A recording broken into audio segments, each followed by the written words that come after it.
बिहार विधान परिषद की 5 सीटों के लिए हुए चुनाव के नतीजे आ गए।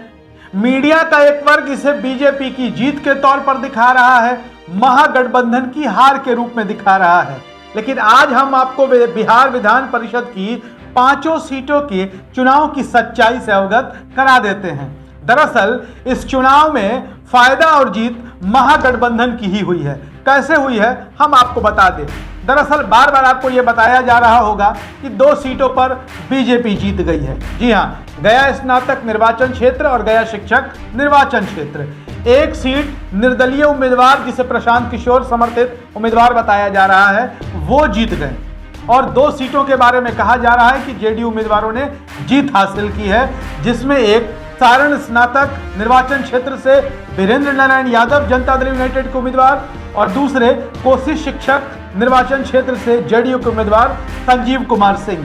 दरअसल इस चुनाव परिणाम की सच्चाई हम आपको बता देते हैं कि जिन 5 सीटों पर चुनाव हुए उन 5 सीटों पर महागठबंधन के उम्मीदवार ही लड़ाई में रहे। या तो महागठबंधन के उम्मीदवार जीते या दूसरे नंबर पर रहे, लेकिन बीजेपी के उम्मीदवारों को इनमें से ऐसी 2 सीटें रहीं जहां 5वें और 7वें नंबर पर जाना पड़ा। जी हां, 2 सीटें ऐसी थी जहां पर भारतीय जनता पार्टी के उम्मीदवार 7वें नंबर पर और 5वें नंबर पर रहे। वो सीटें कौन सी रही हम आपको बता देते हैं। आपको हम बता दें सारण शिक्षक निर्वाचन क्षेत्र के बारे में। सारण शिक्षक निर्वाचन क्षेत्र पर सीपीआई का कब्जा हुआ करता था। भारतीय कम्युनिस्ट पार्टी के एमएलसी रहे केदारनाथ पांडे के निधन के बाद इस सीट पर उपचुनाव हुए थे। निर्दलीय उम्मीदवार अफाक अहमद यहां से चुनाव जीतने में कामयाब रहे। अफाक अहमद को प्रशांत किशोर समर्थित उम्मीदवार बताया जा रहा है। दूसरे नंबर पर यहां सीपीआई के उम्मीदवार रहे पुष्कर आनंद पांडे, जिन्हें कई जगह आनंद पुष्कर पांडे भी लिखा जा रहा है, वो दूसरे नंबर पर रहे।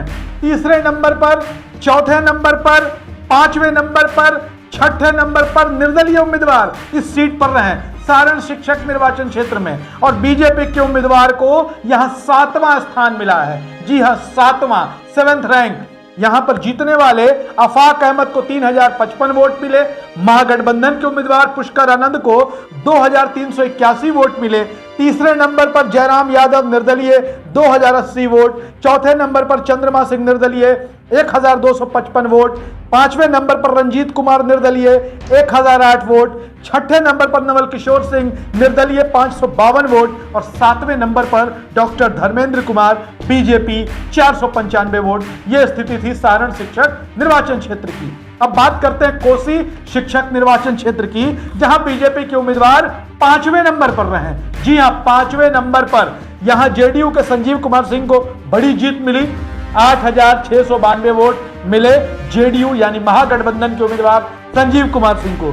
दूसरे नंबर पर डॉक्टर योगेंद्र महतो निर्दलीय उम्मीदवार 2142 वोट। तीसरे नंबर पर निर्दलीय उम्मीदवार संजीव कुमार झा 967 वोट।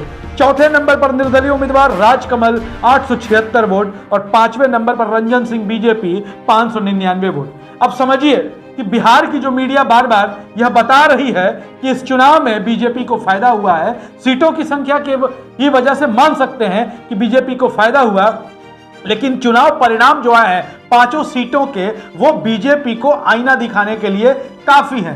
गया स्नातक निर्वाचन क्षेत्र में बहुत थोड़े वोटों के अंतर से जीत हो गई बीजेपी के उम्मीदवार अवधेश नारायण सिंह की। जो अवधेश नारायण सिंह के खिलाफ वहां पर कोई उम्मीदवार लगभग एक तरीके से कोई लड़ाई नहीं रहती थी, एक तरफा मुकाबला होता था। इस बार बीजेपी को गया स्नातक निर्वाचन क्षेत्र से चुनाव जीतने में पसीने छूट गए। वहीं गया शिक्षक निर्वाचन क्षेत्र से जीते जीवन कुमार की जीत को उनकी व्यक्तिगत जीत बताई जा रही है, जो उन्होंने अपनी क्षमता से यह चुनाव जीता है। तो बिहार विधान परिषद में बीजेपी सबसे बड़ी पार्टी बन गई है इस चुनाव के बाद। लेकिन भारतीय जनता पार्टी को इन चुनाव परिणामों के बाद चिंतन और विश्लेषण की जरूरत है कि क्यों उनके उम्मीदवार 7वें और 5वें नंबर पर चले गए, जबकि 5 की 5 सीटों पर महागठबंधन के उम्मीदवार लड़ाई में रहे। वो या तो जीते या दूसरे नंबर पर गए। कहीं महागठबंधन के उम्मीदवारों की जमानत जब्त जैसी स्थिति नहीं हुई, कहीं महागठबंधन के उम्मीदवार रेस से बाहर नहीं हुए।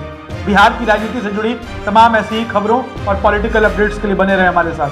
धन्यवाद।